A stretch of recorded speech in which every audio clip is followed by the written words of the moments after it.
Ora, muito bem-vindos aqui a mais um episódio do Zona Técnica. Já sabem, este podcast que traz aqui vários elementos ligados ao futebol, uns preparadores físicos, uns treinadores, uns adjuntos, outros analistas, scouts, tudo o que for. Nós vamos tentar aqui apanhar para trazer aqui algum conteúdo interessante e também para dar a conhecer o lado lá destas profissões que nem sempre aparecem nos jornais, ou muito raramente aparecem nos jornais, e nós queremos saber como é que elas funcionam ou o que é que elas fazem durante o seu dia-a-dia num clube de alto nível. Portanto, hoje trago aqui um convidado especial que já conheço há algum tempo, Rafael Bartolo. Aqui é um fisiologista do Santa Clara que tem feito várias épocas, não é? Nem sequer é 2, 3 jogos bons, já é um projeto que já subiu divisão, um projeto que está na primeira liga e a dar cartas. Portanto, bem-vindo, Rafael, obrigado por ter aceito aqui o convite e vamos lá saber como é que se trabalha aí na Ilha dos Açores. Obrigado, Bruno, pelo convite.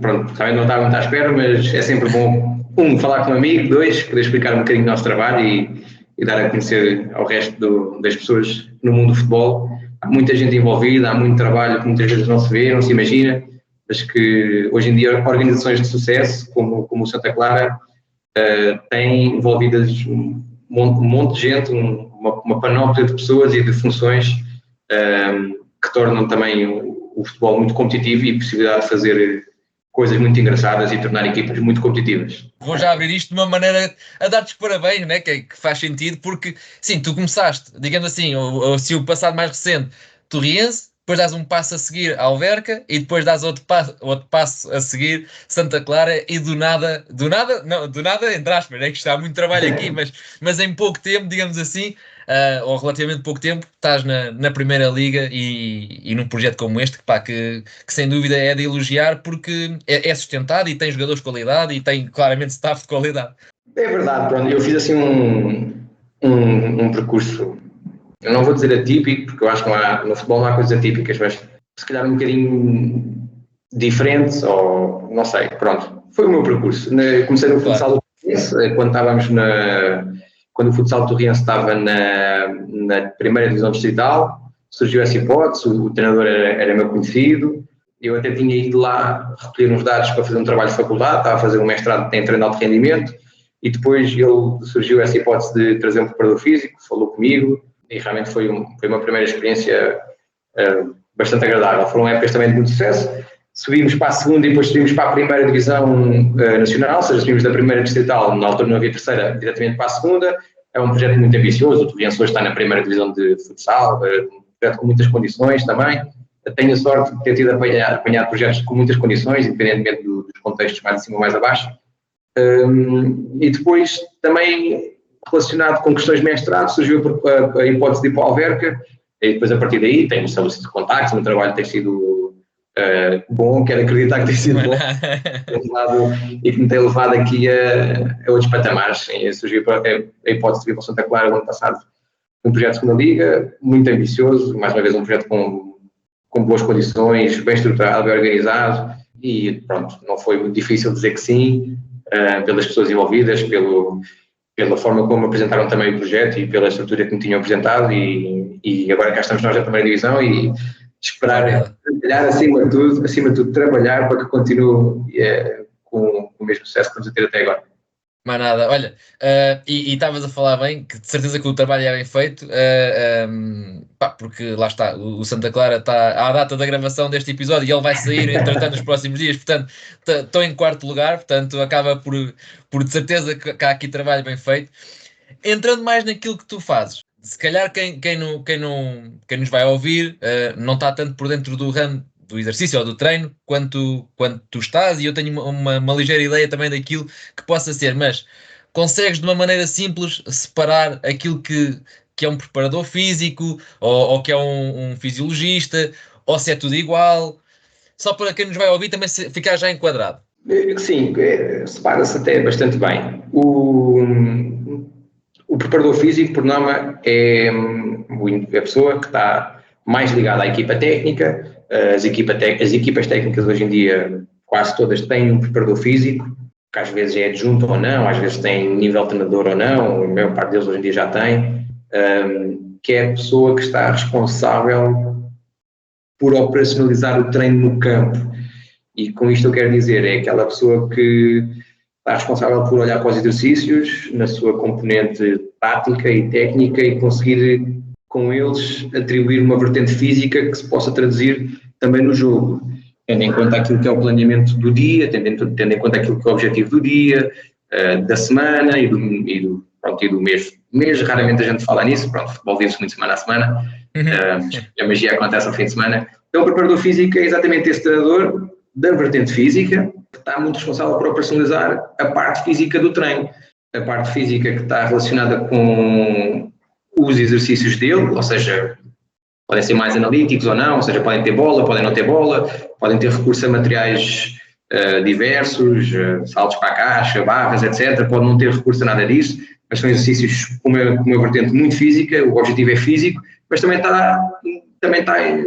tem como função olhar para os exercícios mais técnicos e táticos e pronto, dar ali um input, dar ali umas informações, dar ali uns ajustes para que aquele exercício tenha um papel mais físico ou que tenha uma vertente física naquela direção. O fisiologista, também se chama muito, também se vê muito, quem lê em inglês ou procura coisas em inglês, o sport scientist ou o cientista do desporto, hoje em dia está muito relacionado com aquilo que é a gestão de carga, ou seja, não é que o preparador físico não esteja, ambos têm essa competência, ambos podem fazer essa função, mas quando os clubes têm um fisiologista ou quando os clubes têm um cientista do desporto, é uma pessoa que está muito ligada àquilo que é a gestão da carga de treino, através dos GPS, que hoje em dia são famosos, aqueles coletes que os jogadores utilizam, pretos, que têm já lá vamos ao GPS. Nas costas.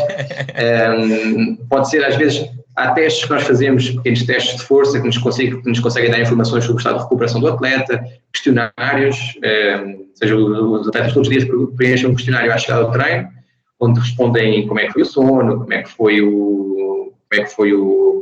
está o cansaço, se têm dores, não têm dores, como é que está a questão do humor. Isto tudo também nos dá umas informações a nível de gestão de carga. E o cientista do desporto, ou o fisiologista, que sou eu neste caso, aqui no Santa Clara, o que faz é recolher essas informações, analisá-las, tem uma componente, hoje em dia tem uma componente de análise de dados muito grande, e a partir daí dar informações ao preparador físico, à equipa técnica, ao departamento médico sobre determinados jogadores, ou sobre o plantel de uma forma geral, de forma a poder otimizar aquilo que é a carga de treino para um atleta, para o plantel em geral, para um conjunto de jogadores. Às vezes falamos por posição, olha, os centrais precisam treinar mais isto, para esta semana não atingimos determinado objetivo físico, precisamos dar aqui uma chega, precisamos dar aqui um suplemento, ou então, olha, os nossos laterais, devido à exigência do jogo, por este e este teste ou por esta e esta razão, estão mais fatigados, se calhar hoje neste treino ou nos primeiros treinos da semana temos que modificar aqui algumas coisas de forma a que eles não sintam tanto o efeito do treino e consigam continuar a recuperação. Este é muito o papel do fisiologista e é mais ou menos isso. Tu tens, ou seja, tu interpretas esses dados que vais recolhendo, mas não chegas ou seja, tu estás num gabinete, estás no campo, estás no ginásio, estás em todos. Eu estou num gabinete, estou no ginásio, estou no campo, mas pronto, agora aqui brincar e a falar de uma forma um bocadinho mais objetiva.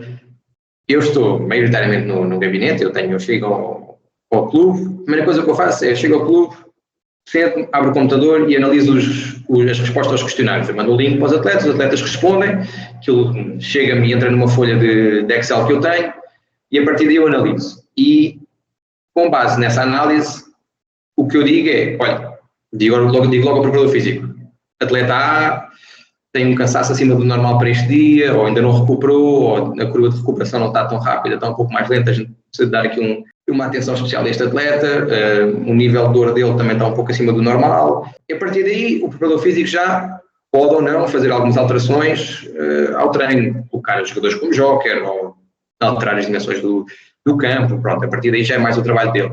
Depois o que é que nós fazemos? Eu e o preparador físico temos todas as semanas uma reunião, no início da semana, onde nós planeamos em conjunto a carga de treino. Neste caso, o preparador físico, que é o João Gavasso, também já passou pelas mesmas funções que eu, sou incrível também, muito fácil de trabalhar. Eu passo os dados todos, eu analiso os dados, ele analisa os dados, depois analisar dados é um bocadinho como contar histórias, nós olhamos para os dados e dali delineamos, como é óbvio, há cálculos e não é tudo assim, mas há visões diferentes. Então, a partir daí, nós juntamos com as nossas visões e determinamos aquilo que deve ser a carga de treino para grupos posicionais e para atletas em específico. Nós individualizamos por atleta, temos esse planeamento, depois o que nós fazemos? Temos determinado mais ou menos por dia qual é que é a carga de treino para cada jogador. E o que eu faço no campo, muito regularmente, ou seja, todos os dias, eu tenho um tablet que me dá os dados GPS na hora, ou seja, eu estou a ver o que é que os jogadores estão a produzir a nível de distâncias e vou avisando o preparador físico e a equipa técnica de como é que o treino está a correr, tendo em conta o objetivo planeado. Está acima, está abaixo, se é no geral, se é por posição, se é um jogador só. Às vezes temos objetivos específicos com um jogador que passa por fazer uma gestão de carga e naquele treino ele já está um pouquinho acima do que devia estar, então a gente tem que fazer algumas alterações ao treino e passa um bocadinho por isso no campo. Como é óbvio, nós há uns anos, se calhar se olhassem para a nossa equipa, a nossa estrutura, há uns anos seríamos muitos, hoje em dia, comparando com estruturas maiores, somos poucos, então acontece que também muitas vezes tem que ajudar no treino. O preparador físico precisa de mais um par de mãos, um par de pés neste caso, para um exercício, ou tem um circuito e ele prefere estar mais a vigiar todos e precisa de pessoas mais em pequenas zonas do circuito, ou é preciso alguém para apanhar, para ajudar a recolher bolas para que o exercício tenha mais fluidez, também ajudo. É preciso alguém para fazer um passo qualquer para iniciar um exercício, também ajudo. Ou seja, sempre que é necessário, eu estou no campo, sou mais um par de braços, pés, pernas, cabeça, o que for, e ajudo. A minha função primordial no campo é realmente ter ali, estar a olhar para os dados, tendo em conta o objetivo determinado e fazer então um juízo de valor. O treino está muito grande, a minha equipa, de uma forma geral, está um bocadinho acima, eu comunico. O treino está muito baixo, a equipa, de uma forma geral, não está a atingir, eu comunico. É só um jogador, eu comunico. E tu tens essa comunicação direta logo, ou seja, direta deve ser ao preparador físico ou também ao treinador? A forma mais normal é ser com o preparador físico, porque é o elo de ligação entre o departamento de performance, de saúde e de performance, onde eu trabalho, e a equipa técnica. Essa é a via de comunicação mais normal. Já tive treinadores que gostavam de saber, e aí o que é que eu fazia? Primeiramente avisava o preparador físico e depois o treinador, ou vice-versa. Pronto, isto aqui é uma dinâmica de comunicação que se estabelece. Já tive treinadores que não queriam saber, não diz só ao preparador físico, que ele depois resolve comigo. E pronto, aqui encontro uma equipa técnica do Vasco Matos é impecável, pessoas super fáceis de trabalhar, uma estrutura muito organizada, uma equipa técnica também muito organizada, com processos muito bem delineados. Eu falo com o preparador físico e durante o dia, ou antes do treino ou depois do treino, o treinador vai ter comigo e perguntar-me, eu vou pondo a parte como é que estão as situações, ou seja, ao treinador se calhar passo neste momento, e esta eu acho que é a forma mais normal de trabalhar, informações mais gerais, ou seja, vou pondo a par das situações, coisas mais detalhadas, mais específicas, eu falo com o preparador físico e aí, a partir daí ele fala com o treinador e fazem a gestão que acham adequada. Sim, tu há bocadinho estavas a dizer, e é um bocadinho verdade, e também é aquele que os próprios adeptos têm noção disso, que é tudo, no futebol é tudo muito semana a semana, ou jogo a jogo, como se costuma dizer, mas cada vez mais ouve-se falar, seja nos programas de televisão, seja em malta que vai fazendo este tipo de podcast, o microciclo, o macro, explicando um bocadinho às pessoas o que é estas coisas. O microciclo será uma semana, ou pode ser menos, ou pode ser mais? Sim, o microciclo é uma semana, por norma, é uma semana de treinos, pouco mais, pouco menos, varia entre, se calhar, 7, 8 dias até 5, 4 dias.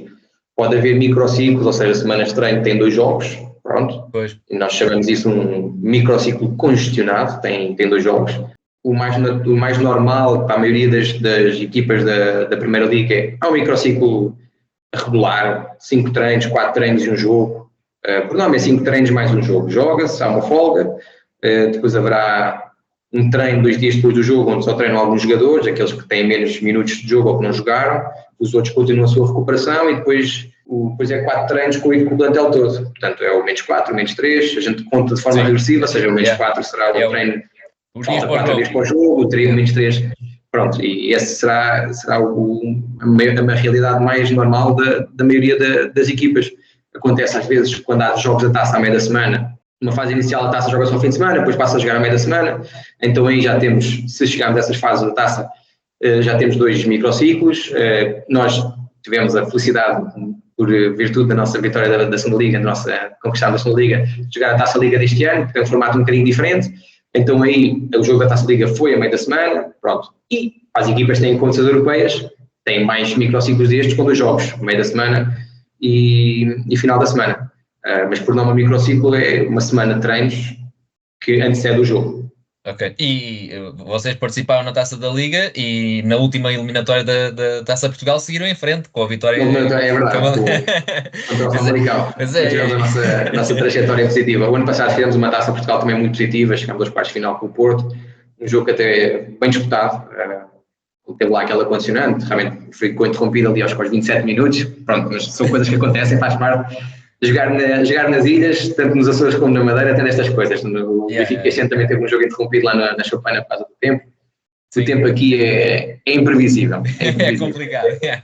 Eu ia-te perguntar, porque lá está, semana a semana, jogo a jogo, ok. Mas, por exemplo, uma pré-época, se calhar já pode ser uma visão mais macro, uma coisa maior. Uma pré-época, nós temos uma visão, é verdade, temos uma visão mais macro, as semanas até são, a nível de carga de conteúdos, pronto, não estou tão por dentro de conteúdos técnicos e táticos, não estou tão por dentro da situação, mas a nível de cargas, a pré-época é planeada toda de avanço. Nós chegamos à primeira semana com um esboço daquilo que deve ser a carga das 5, 6, 4 semanas, depois dependendo das pré-épocas, por norma duram entre 4 ou 6 semanas. 4 não há muitas equipas, hoje em dia 5, 6 semanas é o tempo de uma pré-época, pelo menos aqui em Portugal. Sim. Então nós já temos esse planeamento feito. Quando se trabalha com o clube, quando se é da casa, entre aspas, quando se é funcionário do clube, é mais fácil porque eu tenho acesso aos dados todos, desde que há dados aqui no clube, há um banco de dados, eu tenho acesso a esses dados, eu pego nesse desempenho, pelo menos dos jogadores que já cá estavam. Este ano foi fácil porque a maioria do plantel manteve-se. Então o que nós fazemos é, com base nesse desempenho dos jogadores, planeamos a pré-época de uma forma progressiva. Por norma, a primeira semana um pouquinho mais tranquila, na segunda semana aumenta-se um pouco, a terceira semana, se for uma semana de 6, mesmo uma pré-época de 5 ou 6 semanas, a terceira semana será a semana onde há mais intensidade de treino e mais volume de treino e mais treinos e mais jogos. E depois a partir daí a coisa decresce um bocadinho, vai-se diminuindo até chegar à última semana, que já representa uma semana normal. Isso já vem planeado de antemão e podemos chamar isso um mesociclo, se quiserem, que é um conjunto de semanas de treino, e então isso são cálculos e já são programações que nós temos de antemão. Neste ano também não foi difícil fazer, o preparador físico também tem acesso aos mesmos dados que eu, nada aqui é segredo, e ambos vinhamos com o nosso cálculo, é aquela reunião que a gente faz, senta-se, discutimos os nossos pontos de vista, o que é que faz mais sentido e o que é que faz menos.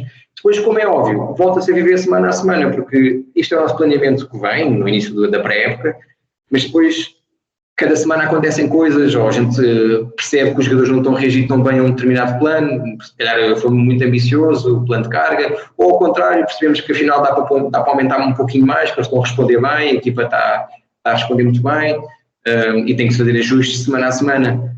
Pôr sessões de treino, tirar sessões de treino, mudar a dinâmica física das sessões de treino. Isto é pré-época. Sim, então, isso na pré-época há muito aquela fama que, lá está, é dar tareia neles. Estavas a dizer que começa devagarinho, depois tem um pico e depois começa a baixar outra vez. Consegues explicar assim de forma simples qual é que é o impacto físico que isso tem? No estilo, dá-se uma carga física tão grande, por exemplo, na terceira semana, à espera de que tipo de resultados? Mais à frente. Na realidade, o que nós precisamos é, num espaço relativamente curto, porque pode parecer que não, mas num espaço relativamente curto, 5 semanas, 6 semanas, não é um espaço temporal assim tão grande. Se nós pensarmos que aqueles jogadores, no final daquelas 6 semanas, vão ter que estar aptos para jogar 10 meses, para jogar 11 meses, dependendo depois se vão à seleção ou não, se têm compromissos internacionais ou não. Mas é um conjunto de jogadores que no final daquelas 6 semanas vão ter que jogar desde agosto, meio de agosto, dependendo dos anos, até final, meio de maio, dependendo dos anos. Portanto, são mais ou menos ali 10, 11 meses. Então é necessário que num curto espaço de tempo os jogadores consigam adquirir uma forma física que lhes permita aguentar essas demandas, não só dos treinos como do jogo, porque na verdade nós treinamos para conseguir ter performance no fim de semana, treinamos para conseguir ter performance no jogo. Então é necessário, nesse espaço, nós conseguimos elevar a condição física deles para poder suportar essas necessidades, essas demandas físicas do jogo e dos treinos. Então é normal que no meio da semana, no meio do microciclo, do mesociclo, no meio da pré-época, tenha que existir de uma semana onde a carga proposta e a carga que nós executamos nos jogadores é realmente elevada, é realmente exigente para que o corpo deles consiga realmente adaptar-se, dar a volta e ganhar essa capacidade física necessária para poder suportar um jogo de 90 minutos e uma semana de treinos. Isso, há cálculos, enfim, não vou entrar por aqui, que senão os teus ouvintes aborrecem-se, mas pronto. Há cálculos para determinar qual é que é essa carga, com base numa série de coisas, nós aplicamos realmente esses cálculos e essa análise de dados para determinar quanto é que é o pico de carga e depois, como é óbvio, estamos a falar de um conjunto de jogadores que teve 4 semanas, 3 semanas sem treinar.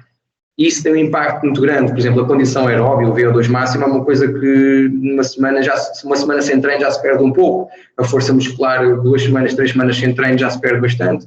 A potência muscular, em aspas, em 4 semanas, depois me perguntar, mas eles não levam treino? Levam, como é óbvio, eles levam treino. Mas hoje em dia, qualquer clube organizado na Primeira Liga, os jogadores levam um plano de treino para fazer nas férias. Mas nós também entendemos que os jogadores têm direito ao descanso, o ano passado nós fizemos 200 e muitas unidades de treino, este ano já vamos nas 100 e qualquer coisa unidades de treino, são muitas unidades de treino, são muitas horas de treino, portanto eu acho que também é perfeitamente compreensível que os jogadores hajam ali uma altura nas férias que a intensidade do treino não é tanto, ou que haja uma necessidade de fazer uma pausa, e como é óbvio, treinar nas férias nunca é igual a treinar durante a época regular ou mesmo na pré-época. Portanto, estamos a falar de um conjunto de jogadores que chega com uma determinada forma física e que não se pode imediatamente impor a carga de treino que seria normal numa semana mais jogo, ou numa semana da época regular, numa semana regular da época. Tem que haver um período de adaptação e tem que haver um crescente de carga, porque quando se aumenta a carga de forma muito bruta, o risco de lesão aumenta imenso. Então essa é uma das preocupações que se tem, é que os aumentos de carga sejam ponderados, mas que sejam consideráveis, pronto, porque se for só estivermos ali a fazer coisas pequeninas, também se demora muito tempo a chegar à forma física desejável. Então que seja ponderado, mas substancial, não representa um aumento muito grande, mas que consiga ter impacto na forma física deles. Então aquilo tem que ser uma espécie de uma escadinha até à terceira semana e depois a partir daí faz aquilo que se chamam, em vez de um taper, enfim, há ali um período onde se retira um pouco a carga para que se continue a treinar, mas com menos carga para gostar de forma que consiga subir, que os jogadores consigam ganhar mais capacidade física e conseguir conseguir fazer uma semana normal de treinos, mais um jogo de 90 minutos. Ok, e existe, eu não sei se isto faz assim tanto sentido, mas é uma pergunta que eu queria fazer, que é, existe um planeamento, assim de forma geral, e depois logo se vê durante a época, mas para atingir um pico de forma em X meses da época, por exemplo, nós queremos atacar aquele último terço porque pode estar complicado para a manutenção e nós queremos ter toda a gente pronta naquele... eu estou a dizer isto porquê? Porque nota-se, isto mais numa visão de Champions, por exemplo, um Real Madrid, um Manchester City, que começam sempre as épocas a jogar ok, e depois a partir de fevereiro é que aquilo parece que ok, vamos trucidar e vamos limpar tudo no campeonato e lá fora. Ok, então pronto, vou tentar não ser muito técnico na informação. Vou tentar ser simples. De grosso modo, eu não vivi nenhuma realidade onde se fizesse esse planeamento. Não tenho conhecido, nunca fiz essa prática e nunca falei com ninguém que realmente apontasse para este mês ou esta altura da época atingir o pico.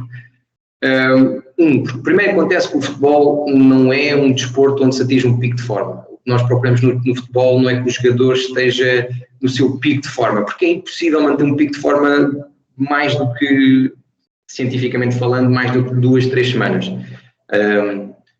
Então, o que nós procuramos é que o jogador tenha uma performance física, uma forma física, uma capacidade física relativamente alta durante um longo período de tempo. Muito provavelmente aquele jogador, se fosse otimizado ao seu máximo, até conseguiria mais, consideravelmente mais. Mas o que a ciência nos mostra é que se nós chegarmos ao nosso pico de forma, eventualmente o corpo quebra e vai pedir uma altura de descanso, que é o que acontece muito nos Olímpicos, nas modalidades individuais. Os atletas treinam durante muitos meses para naquela competição, naquele evento que dura 3 semanas, dura 4 semanas, dura um fim de semana, depois dependendo do que estamos a falar, estarem naquele pico de forma e logo a seguir esse evento, essa competição, eles têm um tempo de descanso porque o corpo pede-lhes esse tempo de descanso, um tempo de destreino porque o corpo pede esse tempo de destreino. No futebol isso não acontece. Às vezes o que pode acontecer, e aqui pronto, parte de algumas leituras que eu faço, parte também daquilo que tenho, do conhecimento que tenho adquirido e de algumas exposições que faço. haverão jogadores que podem fazer ali um planeamento, se calhar um pouquinho mais individualizado, para realmente terem uma subida de forma mais tarde. Porque o que nós também vemos no futebol é que, quando a época se aproxima do fim, é normal que o cansaço se instale, é normal que o rendimento diminua, ao cansaço na época inteira, enfim, são muitos jogos, muito estranhos, como estava a dizer. Então no terço final da época nota-se muito que algumas equipas quebram, há uma gestão física diferente por parte dos jogadores, por parte dos treinadores, o que é normal, são muitos meses. Então pode haver aqui alguns jogadores e alguns clubes que façam uma gestão um pouco mais individualizada, mais uma vez, alguns jogadores, algumas posições, para que realmente consigam estar mais frescos nessa fase final da época, nessa fase decisiva. Não conheço ninguém que realmente tenha feito esse planeamento, aqui de forma aberta, mas realmente é uma questão que pode haver. Um dado interessante que eu recolhi, enfim, aqui no meu trabalho, e que pode ajudar um bocadinho a explicar isso.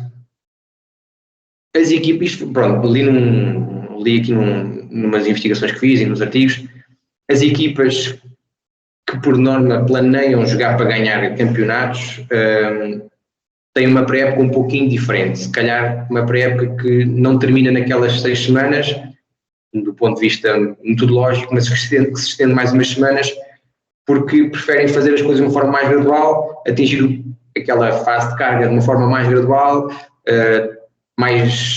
com mais subetapas, e que, como são plantéis melhores, como são equipas que jogam para ganhar o campeonato, ou equipas de Champions, têm mais soluções no banco, podem-se dar ao luxo, entre aspas, de naquelas primeiras jornadas as coisas não correram tão bem, ou resolver o jogo de outra forma, ou não precisarem tanto do aspecto físico para ganhar, para conquistar esses pontos nessas primeiras jornadas.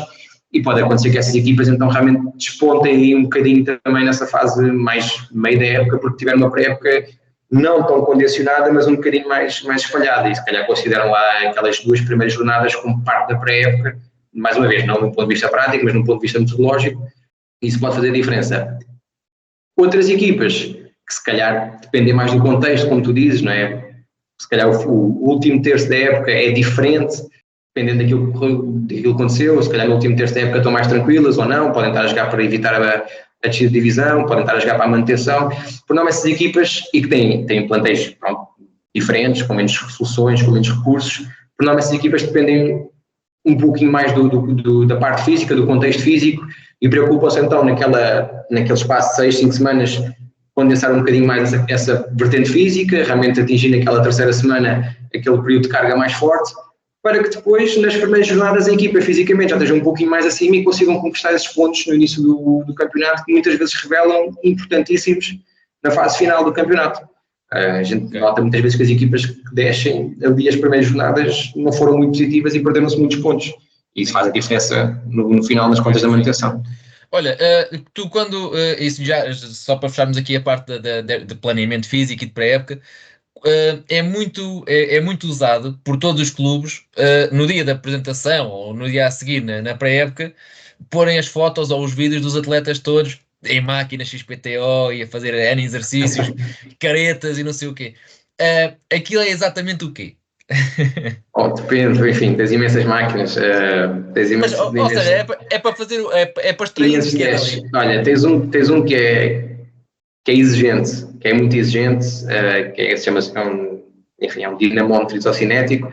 Basicamente é um aparelho que mede a força que os músculos da coxa fazem numa ação de chute, numa ação de extensão do joelho. É a imagem mais vista. Exatamente, é a imagem mais usual. E aquela que eles fazem mais caretas, estão assim agarrados a umas fitas, enfim, tremem todos. Aliás, há um vídeo viral do Hulk. O Hulk parece que vai partir da máquina, não é? Que os outros todos à rasca e ele tal. Basicamente, o que é que essa máquina faz? Essa máquina procura que o atleta produza força em determinadas condições de velocidade. Ou seja, nós sabemos que a força pode ser feita em movimentos muito lentos, eu posso produzir força de uma forma muito lenta, ou posso produzir força de uma forma muito rápida. E o futebol é um desporto com movimentos muito rápidos e muito exigentes nesse ponto de vista, potentes, fortes e com uma velocidade de deslocamento bastante acelerada. Então, o que a máquina faz é, muitas vezes, impõe ou obriga o atleta a fazer força àquela velocidade, e realmente fazer força a uma velocidade muito grande é extremamente exigente.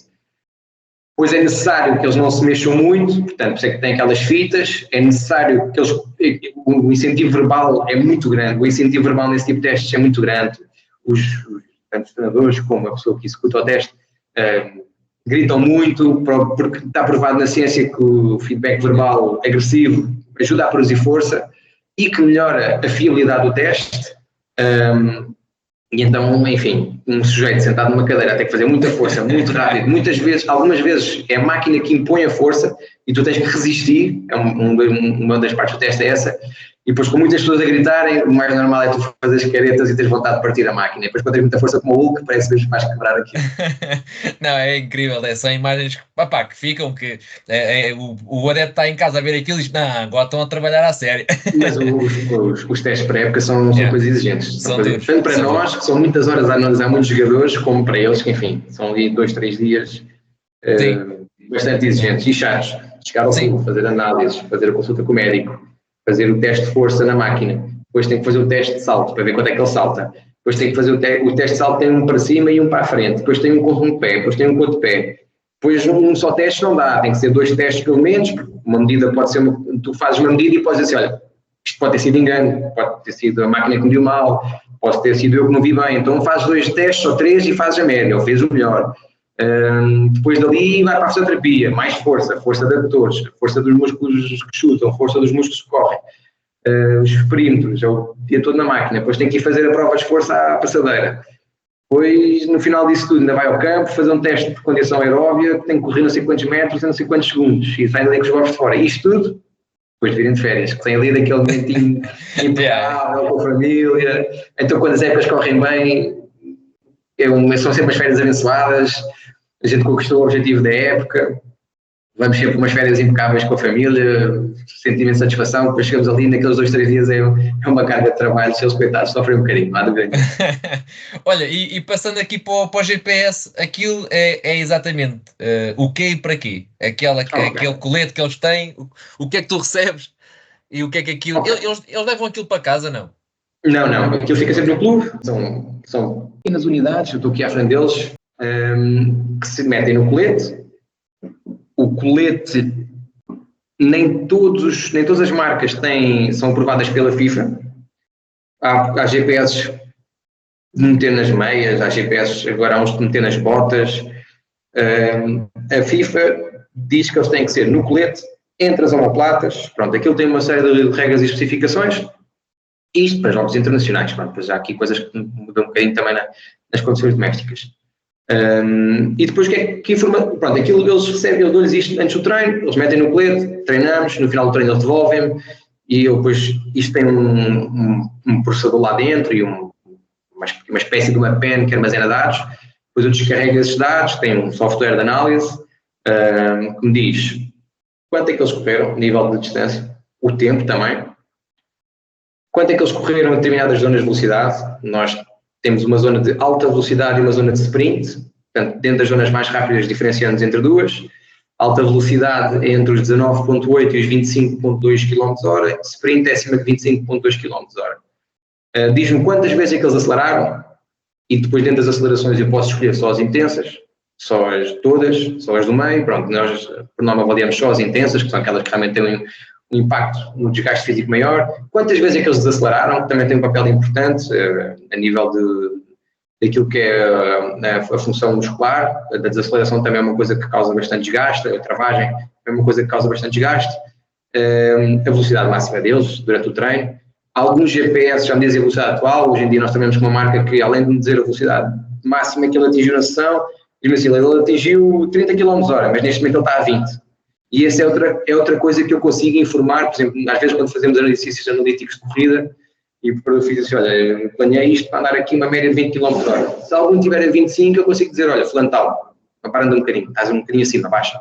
Depois se tiver a fazer mais baixo. Ou então ao contrário, quando é preciso e ele não está a atingir, eu consigo ver no tablet qual é que é a velocidade atual dele e dizer, olha, Zé, é preciso estar um bocadinho mais, tens que aumentar a passada.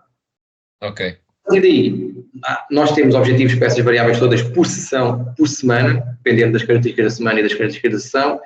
que eu faço no final do treino é descarregar esses dados todos, elaboro um relatório, envio o relatório para o preparador físico, faz chegar a equipa técnica, envio o relatório ao Departamento de Saúde e Performance, envio o mesmo relatório, e depois a partir daí também vou tecer algumas considerações, e basicamente são coisas do género, olha, tendo em conta aquilo que foi o plano da semana, estamos a cumprir ou estamos abaixo, convém que o próximo treino, ou os próximos treinos tenham um pouco mais desta variável de treino, tenham um pouquinho mais de distância total, ou tenham um pouco mais de alta velocidade, ou tenham mais acelerações ou menos desacelerações, se for, e analisar, além disso, analisar também se faz sentido que no treino, porque imagina, no treino, 2 dias antes do jogo, eu não posso lá pôr uma demanda física enorme, porque senão vamos chegar ao jogo cansado. Eu não posso dizer assim, olha, a semana de treino está abaixo, neste treino e no treino antes do jogo vamos dar o resto. Não. Ok, a gente já percebeu que vamos acabar a semana e ficou um bocadinho aquém, não faz mal, está tudo ok, as coisas acontecem, as semanas não correm todas como planeado, por várias razões. Às vezes situações contextuais, às vezes situações também de planeamento técnico e tático, porque uma coisa é o objetivo físico que eu tenho, outra coisa é o planeamento e a estratégia e o plano de jogo que o treinador também tem, nem sempre as coisas combinam. Aí eu também tenho que perceber que o mais importante realmente é o plano de jogo e a estratégia e o trabalho técnico e tático é que tem que ser elaborado, porque qualquer equipa pode correr muito bem, se não estiver organizada dentro de campo, estamos a correr à toa, estamos a correr de forma desnecessária. Então, muitas vezes também é assim que nós planeamos aquelas compensações após o jogo. Não sei se já reparaste, às vezes após o jogo os jogadores ficam lá a fazer corridas de um lado para o outro. Sim. No fim, chegamos a este determinado fase da nossa semana, não atingimos os próximos 2 treinos, que é o mínimo, falo o menos 2 e menos 1. O treino 2 dias antes do jogo e o treino 1 dia antes do jogo. Não faz sentido dar essa carga, porque eles vão chegar cansados, não faz mal. Estes jogadores, se não jogarem, ou se jogarem pouco, vão ter que cumprir com o que falta no final do jogo, de forma analítica, para conseguir que eles tenham a semana que nós planeámos e que estejam sempre disponíveis, sempre em forma.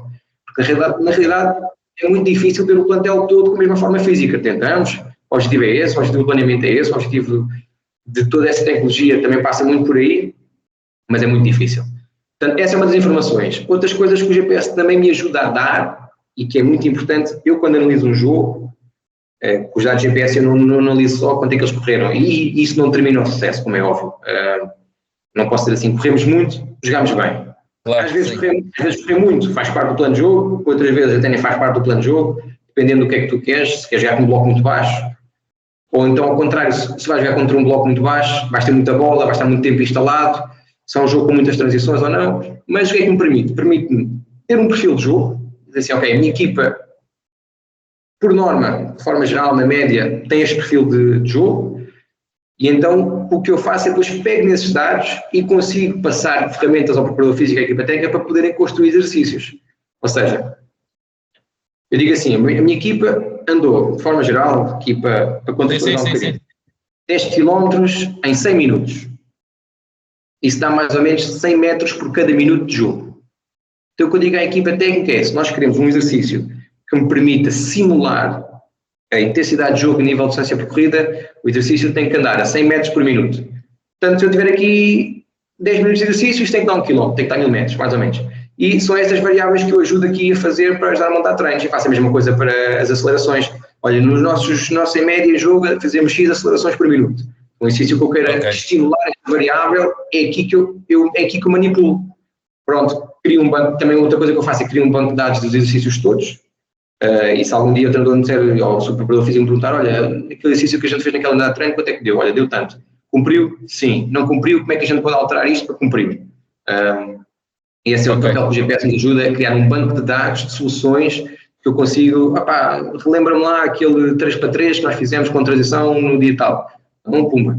Olha, isso cumpriu? Não, mister, precisa ter mais alta velocidade. Como é que fazemos isso? Temos que esticar um bocadinho mais, tem que ter mais profundidade. Por exemplo, coisas que o GPS não é dados de corrida, mas que nos ajuda a personalizar o treino. E por fim, outra coisa que é muito importante e que os GPS nos ajudam a dar é determinar aquilo que é o pior caso possível. Ou seja, eu pego no perfil de um jogador, dos jogos, e eu analiso os 5 minutos mais difíceis a nível físico. Ele nesses 5 minutos percorreu X metros, fez X acelerações, fez X desacelerações, fez X metros de intensidade, fez X metros de sprint. E posso, com esses dados, montar exercícios e dizer assim, ok, este jogador não joga X tempo, mas eu preciso estimulá-lo no pior caso possível. E monto um exercício onde eu sei que ele vai, naqueles 5 minutos ou naqueles minutos, vai percorrer uma dinâmica semelhante. E é muito aqui que o GPS entra no treino, não é só dizer o jogador correu muito, o jogador correu pouco, é pegar nestes dados e transformar isto em informações que ajudem a melhorar o processo de treino do ponto de vista físico e que possam ajudar também a melhorar o processo de treino no que toca, ok, isto é um exercício tático, uma organização ofensiva, uma organização defensiva, que eu gostava de fazer um dia para estimular a resistência, consegui. Não. Porquê que eu não consegui? Esta variável não teve ao nível do jogo. Como é que eu consigo fazer isso? Aumentar a área, diminuir o número de jogadores para haver mais espaço para eles correrem. Pronto, e a partir daí é aqui que o GPS ajuda na apresentação do treino e é isto muito que nos traz a análise do jogo. E ajuda, pronto, pelo que tu explicaste, no fundo, acaba por ser uma ferramenta que os clubes têm para colocarem em dados aquilo que podia ser. Por exemplo, tu podes perguntar, ou o treinador podia perguntar ao jogador se ele estava cansado ou não para sair, e ele diz, pá, mister, mais ou menos, e assim não, assim há um dado palpável. Há um dado concreto, é verdade. Há um dado concreto. Há clubes hoje em dia que têm tecnologias. E vocês veem isso em tempo real, durante o jogo. Sim, nós vemos isso durante o jogo, em tempo real. Aquilo tem uma antenazinha que emite dados para o tablet, com um software também que a marca nos dá e que nos permite analisar. Nós também fazemos essa análise, mas, por exemplo, lá hoje em dia há clubes que têm programas que têm um índice de fadiga e conseguem saber com algum grau de previsão se aquele jogador, naquela fase do jogo, se é previsível ou não que ele quebra rendimento ou não. Hoje em dia essas tecnologias já estão acessíveis a alguns clubes, e inclusive há clubes hoje em dia que vais para uma Premier League e os clubes hoje em dia têm engenheiros de dados, analistas de dados. Por exemplo, a minha função é uma função da fisiologia, da área do treino físico, e já sei trabalhar um pouco com dados. Há clubes hoje em dia que têm pessoas só para trabalhar com dados. Sim, é o cientista de dados. Sim. É o cientista de dados e um analista e um engenheiro de dados que monta estas estruturas de dados, que monta estes softwares em conjunto com o departamento de informática, e o fisiologista o que diz é conceptualização. Eu preciso de uma ferramenta que me permita saber isto em tempo real, ou que me permita fazer este cálculo. Ok. O fisiologista percebe dados ao ponto de conseguir conceptualizar, desenhar o tipo de ferramenta e depois quem vai realmente desenhar aquilo e programar aquilo são os analistas de dados, os cientistas de dados e os departamentos de informática. Hoje em dia os dados fazem parte do futebol e é uma realidade muito importante, cada vez mais... Diz. Finaliza. Sim. Cada vez mais é algo que é uma competência que vai ser inerente. Eu acho que todas as pessoas que trabalham no mundo do futebol vão precisar de perceber qualquer coisa de dados, um scout, um analista. Por exemplo, a Goalpoint trabalha muito com dados, os golos esperados, a percentagem de ações foi bem sucedida. Portanto, eu acho que isso é, sem dúvida, uma competência muito, muito importante e vai fazer cada vez mais parte do futebol. Sim, lá está, não é tudo porque não dispensa o olho, mas por isso é que o futebol é engraçado, porque nunca é 1 mais 1 igual a 2, há sempre uma variável contexto. Exato, é isso. Tu tens de dizer assim, ok, pronto, isto era a minha ideia, isto foi aquilo que eu montei com os dados, foi este caminho, mas de repente veio o contexto, troca as voltas e eu vou ter que ser engenhoso na leitura de jogo. Sim, eu ia ter... engenhoso na leitura de jogo na procura de soluções. Eu ia te perguntar o seguinte, que é, muitas das vezes, quem está a ver o jogo, nas bancadas ou na televisão ou o que for, vê que determinado jogador está completamente nas lonas já. Mas vocês têm acesso aos dados e por algum motivo, o treinador não tira aquele jogador e tira outro. Até faz uma substituição, ou até faz 2 ou até faz 3, mas aquele fica lá. Isso é uma questão técnica, ou na verdade, às vezes, quem está a ver, o rapaz não está assim tão cansado como parece? Tens os dois. Pronto, tens situações em que realmente ao olho parece que está cansado e os dados não nos dão essa informação, mas também tens muitas questões que é uma questão técnica, que aquele jogador, apesar de estar cansado, traz-te soluções e traz decisões que são importantes manter naquela fase do jogo. Se tu tens um jogador com muito critério a sair, está cansado, mas está a ser pressionado, ele consegue realmente ter aquele critério na saída de bola e consegue, com que a tua equipa não bata simplesmente a bola para a frente, muitas vezes vai passar e esse jogador vai ficar, e as substituições às vezes até são feitas para colmatar as dificuldades físicas que esse jogador possa ter. Sai um jogador para entrar outro, para conseguir fazer aquela dobra, para conseguir ocupar aquela posição, para libertar determinado jogador de outras funções, mas muitas vezes são questões técnicas que o treinador faz a leitura e decide.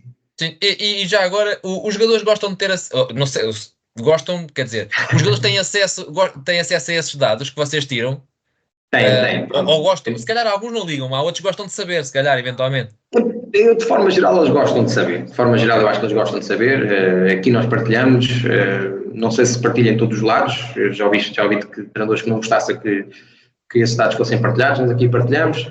Os jogadores chegam no dia a seguir ao jogo, no primeiro treino a seguir ao jogo, o relatório está projetado numa televisão. Eles ficam lá e bem uns com os outros, quem é que correu mais, quem é que correu menos, quem é que é mais lento, quem é que é mais rápido. Eles gostam de fazer essa brincadeira. Às vezes até dizem tipo, mais não sei quantos km/h, já vale mais X, já vale mais, o meu passo aumentou e não sei quanto. E gostam de brincar com isso. Gostam de receber também, mas aqui a parte difícil é que nós também temos que explicar aos jogadores que correr mais não significa um jogo de sucesso. Claro. Pronto. Eu acho que aqui, muitas vezes, quando eu vejo que há um jogador que está a aprender muito aos dados, eu gosto de sentar com ele e fazer uma leitura do jogo, explicar assim, ok, vamos analisar aquilo que tu correste, mas também ligado com aquilo que foi o contexto do jogo, ok? Vamos lá ver se fazia sentido correr assim tanto. Hoje em dia, inclusive, o GPS o nosso também vem com essa ferramenta que liga a análise de vídeo com o GPS. Okay. Ou seja, permite... Eu digo-te assim, olha, vou analisar aqueles períodos intensos. Eu digo assim, olha, este jogador nestes 5 minutos fez 700 metros acima dos 20 km/h. E eu vou ao software, isto tem que estar obviamente conectado com a análise, e digo assim, mostra-me no jogo qual é que foi esse período. E nós conseguimos analisar se realmente foram ações com impacto no jogo, se foram ações que não teve nada a ver. Por exemplo, um jogador atingiu velocidade máxima, atingiu uma nova velocidade máxima. Em vez de 33, passou a fazer 34 km/h. Ok, mostra-me no jogo onde é que isso foi. Pai, das por ti, foi a festejar o gol, foi a correr para outra bancada. Exato. Pronto, é um dado físico, tem a sua relevância, mostra-nos que ele é incapaz, mas é uma coisa que não teve impacto nenhum no jogo. Claro. Portanto, eu acho que é muito importante também ter essa conversa com os jogadores, quando eles se agarram muito aos dados físicos e realmente, se necessário, contextualizar com aquilo que foi o jogo e explicar que cada jogo tem uma história e que nem sempre correr muito é bom, nem sempre correr pouco é mau. Acima de tudo é isso. Mas eles têm acesso e gostam. Às vezes perguntam-me, já descarregaste, o jogo acabou, já descarregaste? Assim, não, tens de dar umas horinhas. Mas quando tivesse em via, quando eles acham que atingir uma velocidade máxima nova, eles perguntam sempre, depois quando tiveres os dados, manda-me que eu acho que tenho uma nova velocidade máxima. Tá bem. Isso é porreiro até, olha, não fazia ideia, isso é porreiro, eles terem essa atitude. Olha, uma coisa que se calhar, que eu sei, através de entrevistas que alguns vão dando, que nem todos gostam, é a questão do ginásio. Por exemplo, o Bernardo Silva diz isso muitas vezes, que não gosta de fazer ginásio, ou que não faz ginásio. Tu não precisas dizer quem é, mas também trabalhas com jogadores, ou trabalhaste no passado, com jogadores assim, e para ti qual é que é, e para ti, do ponto de vista do clube, do que é esperado para a equipa, qual é que é a importância do ginásio? Pronto. Há sempre jogadores que não gostam de ginásio. Há sempre jogadores que não gostam de qualquer coisa. Há sempre jogadores que não gostam de posse de bola. Há sempre jogadores que não gostam, enfim, faz parte. É como nós. Nós também temos sempre alguma coisa que não gostamos. E, como está lá, há jogadores que não gostam tanto do trabalho de força. No entanto, o trabalho de força está mais do que provado que é uma questão, eu não gosto de dizer essencial, porque eu acho que o que é essencial é mesmo aquilo que se passa no campo e com bola, porque sem isso não há futebol. Mas é uma questão que é realmente importante, determinante e faz a diferença no futebol. Hoje em dia sabe-se que um jogador com maiores níveis de força está menos propenso a lesões. E, de uma forma muito simplista, correr no campo é fazer força no chão para haver deslocamento. Então é normal que os jogadores tenham que ter um determinado nível de força.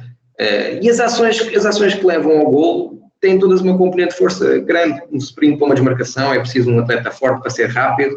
Um encurtamento, um sprint para encurtar um jogador ou para ir na posição de um jogador que se vai desmarcar, mais uma vez é preciso ser forte para ser rápido, um duelo é numa bola parada, é preciso ser forte para saltar alto. Portanto, a força relaciona-se com estas ações determinantes do jogo e mostra sem dúvida nenhuma que é importante também na questão da prevenção de lesões. Um jogador com um bom nível de força está menos propenso a lesões do que um jogador que tem um nível de força mais baixo.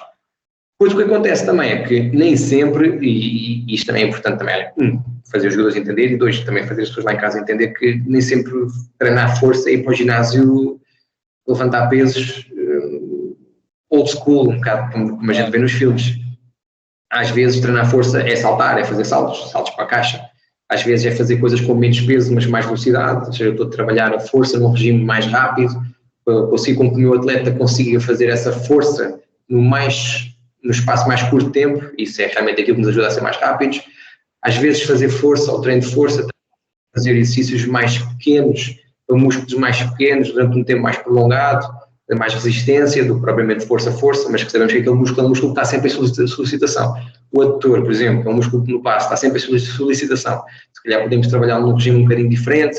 E depois aquelas coisas que se vê de malta trabalhar para, por exemplo, fazer trabalho de braço e trabalho de ombro. Tem lugar, os jogadores gostam, faz parte também. Enfim, toda a gente tem direito a sentir-se mais, mas não é sem dúvida isso que nós procuramos. Procuramos às vezes exercícios com um regime de contração diferente, que tem uma componente mais excêntrica, que tem uma componente mais desacelerativa ou mais acelerativa. Portanto, sim, eu acho que o treino de força tem sem dúvida nenhuma, o seu papel preponderante. É importante na vida de um jogador de futebol. Acho que os jogadores que treinam força de forma organizada e frequente estão mais preparados para ter uma carreira mais longa e, do ponto de vista físico, ter mais sucesso. Pronto, faz parte que nem todos gostam e que a gente tem que lhes dar a volta e explicar estas situações e explicar o porquê de ser importante e porque é que eles têm que ir para o ginásio. Também não tem que ser uma coisa de eles lá estarem muito tempo. Às vezes pode-se trabalhar com coisas que se chamam microdoses, ou seja, fazer em 2, 3 dias, fazer um bocadinho todos os dias. Por exemplo, fazer 4 exercícios num dia, 4 exercícios no outro. Em vez de fazer 8 tudo no mesmo dia, está lá muito tempo. Às vezes também não tem que fazer muitas séries nem muitas repetições. 2 séries, 3 séries, 5, 6 repetições, por exemplo. Coisas de um trabalho mais focado, mais incisivo e não com um volume tão grande. Acho que o trabalho de força no futebol não tem que ter um grande volume de trabalho, não tem que ser fazer muito tempo, nem muitas séries, nem muitas repetições. Às vezes é fazer coisas mais pontuais, aliás, mais focadas e mais frequentemente. Trabalhar, imagina um jogador que joga com menos tempo. No primeiro treino da semana faz um bocadinho, no treino a seguir faz um bocadinho, no treino menos 3 dias antes do jogo faz mais um bocadinho, mas a partir dali a coisa a gente já tenta que ele não faça tanto e que recupere e que chegue ao jogo de uma forma um bocadinho mais otimizada. Mas, por exemplo, se tu fores ver, tudo certo, é um desporto completamente diferente, mas também tem as suas parecenças. No rugby eles treinam força no dia antes do jogo. Dia do jogo. Já vi alguns a treinar rugby, poça. No dia do jogo, também a questão de força é mais determinante no rugby. Tem que se empurrar muita gente, tem que se bater em muita gente, mas faz parte também do desporto coletivo. E tudo que tem uma vertente muito física, a força faz parte. Portanto, eu acho que o futebol também não é exceção, faz parte, é importante, não só do ponto de vista de performance, como do ponto de vista de prevenção de lesões. São muitas vezes dois faces da mesma moeda. Agora, não precisas de explicar muito esta questão, até porque deve ser mais complexa, mas, por exemplo, vocês fazem algum tipo de treino algum tipo de treino ou não fazem algum tipo de treino, que é para prevenir uma certa lesão, por exemplo, valgias, sei lá, tendinites, distensões, podem não fazer algum tipo de treino de maneira a que isto não venha a acontecer? Sim, o que nós temos no início da época fazemos um levantamento, o Departamento de Saúde e Performance faz um levantamento das lesões do atleta, aqueles que estão connosco há mais tempo é mais fácil, a gente já tem mais o histórico deles, aqueles que chegam novos nós procuramos obter os dados GPS deles da época anterior, falamos que o pulo de origem não está a ser possível, para perceber como é que é o perfil de carga, que carga é que ele tem sido submetido, como é que é o menos 3 que ele fazia, como é que é o menos 4 que ele fazia, pronto. Saber a velocidade máxima dele do ano passado é sempre importante, procuramos saber o histórico de lesões e a partir daí o que nós fazemos é, consoante o histórico de lesões e os resultados dos testes pré-época, delineamos um plano de treino específico e muitas vezes relacionado com essas lesões, ou seja, um jogador que tenha uma lesão de isquiotibiais ou dos posteriores da coxa tem um plano específico e depois muitas vezes os posteriores da coxa são vários músculos, dependendo do músculo em questão, pode ter uma vertente mais de exercício A ou menos de exercício B, pubalgia igual, exercícios, por exemplo, os jogadores têm história de lesão de reto femoral, que é o músculo da frente da coxa, que muitas vezes tem impacto no chute e no passe. Então a gente também tem também são desenhados planos específicos e às vezes, e também, por exemplo, para debelar déficit de força. A gente viu que tem um déficit de força da perna esquerda para a perna direita, então tem um plano específico. Ou aquele determinado músculo, apesar de não ter uma história de lesão, não está tão forte como a gente gostaria, tem um plano específico. O futuro é individualizar o futuro não, o presente já, mas as boas práticas é individualizar esse nível. Tendo em conta a história de lesões, resultado dos testes de pré-época, os testes de médicos, os testes físicos, os testes de fisioterapia, sai então um plano específico e que nós tentamos que o atleta cumpra. O que acontece muitas vezes é eles chegam de manhã ao clube, tem ali um espaço de tempo que eles podem fazer esse plano específico e nós realmente estamos lá no espaço do ginásio a supervisionar, olha, se tem dúvidas nós ajudamos, pronto, e a controlar quem vai e não vai, se o atleta tiver muito tempo sem passar lá, se o atleta tiver muito tempo sem ir, a gente pega nele, já faz X dias que não vais, hoje tens que ir fazer o teu plano. Ok.